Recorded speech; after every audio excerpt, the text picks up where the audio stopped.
Digo aqui que nós tivemos com o Scott Bessent e o governo dos Estados Unidos foi detalhadamente informado sobre esta situação. Do interior do Nordeste, está lá nego falando Magnitsky. Né? Então, a lei Magnitsky é aplicada através desse OFAC. Né? E não somente o OFAC é responsável, como vimos, pela aplicação das sanções, como também pela fiscalização do seu cumprimento. E esse foi exatamente um dos temas sobre os quais o deputado Eduardo Bolsonaro e eu fomos tratar com o secretário Scott Bessent o descumprimento da lei Magnitsky por parte das instituições financeiras brasileiras. Esse descumprimento, aliás, é um descumprimento que foi noticiado, nós levamos um relatório contendo isso, pela própria imprensa. Por isso mesmo, nós temos uma série de reportagens como essa, por exemplo, da Letícia Casado para o UOL. Bancos brasileiros analisam contas de Moraes para aplicar a lei Magnitsky. E qual é o grande? A gente chama no Rio, eu ouvi dizer que na Bahia, assim também, me respondam no chat, como é que é no resto do Brasil, se que São Paulo não é. Né? Minha doce Natália é de São Paulo, e eles não estão acostumados com esse termo, que é o famoso migué. Né? Eu sempre lembro do migué do futebol, quando o jogador era meio chinelinho e dava um migué para não jogar, tipo, sei lá, o cara que tá sempre lesionado quando é aniversário da irmã, aí ele dá um migué que tá lesionado para ir no aniversário da irmã. Um abraço aí, saudações Cruz Maltinas nessa semana a todos os espectadores, porque, porra, pela primeira vez eu tenho uma semana em 20 anos que eu posso tirar onda com o Vasco, então ninguém vai me tirar esse privilégio no programa de hoje. Vocês me permitam esse pequeno momento de alegria, que, porra, não tem há muito tempo. Então. Mas, enfim, qual o grande migué que os bancos brasileiros estavam tentando dar? O migué está no seguinte parágrafo da própria reportagem da Letícia Casado.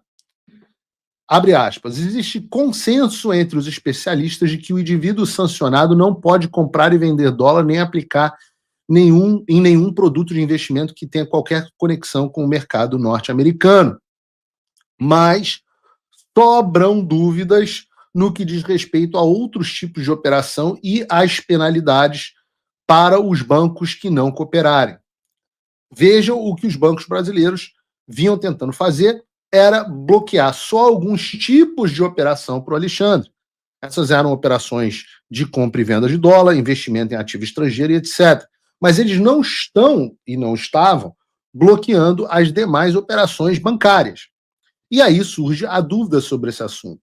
Aliás, foi algo muito veiculado nos últimos dias, de que a lei Magnitsky teria duas fases, ou dois níveis, ou 2 graus de aplicação. E isso se tornou um consenso. Né? E eu te explico como isso é uma mentira e como os bancos não bloquearem absolutamente todos os ativos e bens do pseudo-juiz Alexandre de Moraes, eles vão acabar sendo expostos e vão sofrer, sim, sanções, aí sim, secundárias nos termos da lei Magnitsky. Então, esse papo de que o FAC teria 2 níveis é uma das maiores sanções de 2 níveis, é uma das maiores bobagens que eu já ouvi.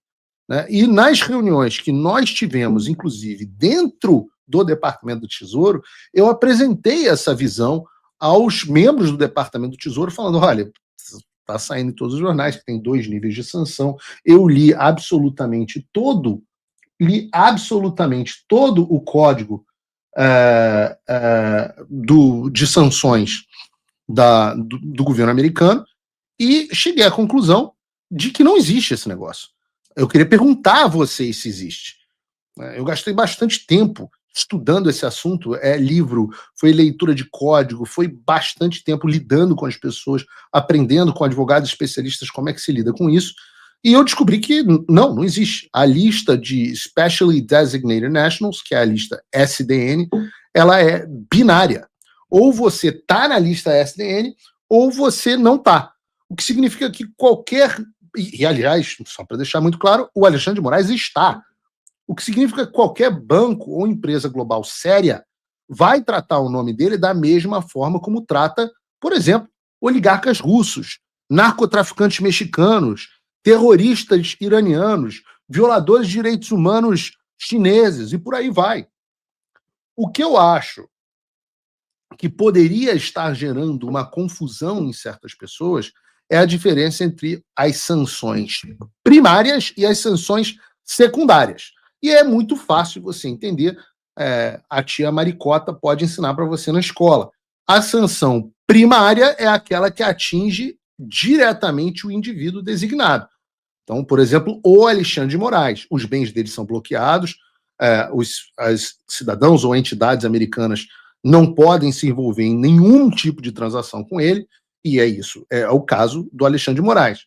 Já as sanções secundárias, elas atingem justamente de tabela os terceiros que escolhem, mesmo sabendo da proibição, manter relações significativas com o sancionado. Então, o Alexandre sofreu a sanção primária. O banco que optar por manter Alexandre como correntista recebe uma sanção secundária. Por que a sanção do banco não é primária? Porque o banco não violou direitos humanos. O banco está permitindo que um sancionado primário tenha ainda acesso aos seus bens, etc, etc. Por isso sofre uma sanção secundária. E é essa sanção secundária que vai acontecer com os bancos que quiserem continuar dando o migué e não cancelarem absolutamente tudo, ou seja, cortarem qualquer relação comercial com o indivíduo sancionado. E é por isso que, na prática, todos os bancos e corporações internacionais correm para cortar qualquer laço com alguém na STN, porque eles não querem virar alvo também. Então não existe nível 1 ou nível 2. Existe designação. E a partir dela, você tem esse efeito cascata que é devastador. E eu volto a dizer, o Alexandre está na mesma lista que os piores inimigos da segurança internacional. Qualquer tentativa de minimizar isso em camada é uma cortina de fumaça. Os bancos e as outras empresas, não são só bancos, companhias aéreas, etc., que fingem não entender isso, estão sendo irresponsáveis, estão ganhando tempo, mas estão ao mesmo tempo, e isso é importante porque o banco tem um dever fiduciário, o seu banco é aquele que tem o seu dinheiro, ele tem a obrigação de cuidar e zelar do seu dinheiro. Então ele está sendo irresponsável e arriscando o dinheiro dos seus próprios clientes e correntistas. Eu, por exemplo, se tivesse conta no Itaú, estaria entrando neste momento com uma ação contra o Banco Itaú, justamente por violação do dever fiduciário. Grandes correntistas do Itaú, você que está em casa, pessoa física, a gente sabe que o Alexandre tem conta no Itaú, deveriam estar notificando extrajudicialmente o banco, dizendo: vocês não estão cumprindo seus deveres fiduciários. E eu digo aqui que nós tivemos com o Scott Bessent e o governo dos Estados Unidos foi detalhadamente informado sobre esta situação. Aliás, mesmo antes da reunião, quando nós chegamos lá com o relatório, dizendo tudo que a gente tinha, eles já estavam falando: não, nós estamos cientes e estamos de olho. Nós estamos cientes e estamos de olho. Então, na reunião, como noticiou, aliás, o Lauro Jardim, nós entregamos uma série de materiais, dentre eles reportagens da mesma natureza dessa do UOL que eu mostrei a vocês, que relatam explicitamente que há bancos brasileiros que não estão aplicando a Lei Magnitsky. Não só isso, como nós tivemos relatos de pessoas que conversaram com os ministros, de pessoas dos bancos que nos relatavam em condição de anonimato essa situação da não aplicação completa da Lei Magnitsky. E qual foi a resposta do secretário de Tesouro dos Estados Unidos? Ora, a resposta do secretário Bessent foi clara: iremos tomar rápidas providências. O Trump voltou.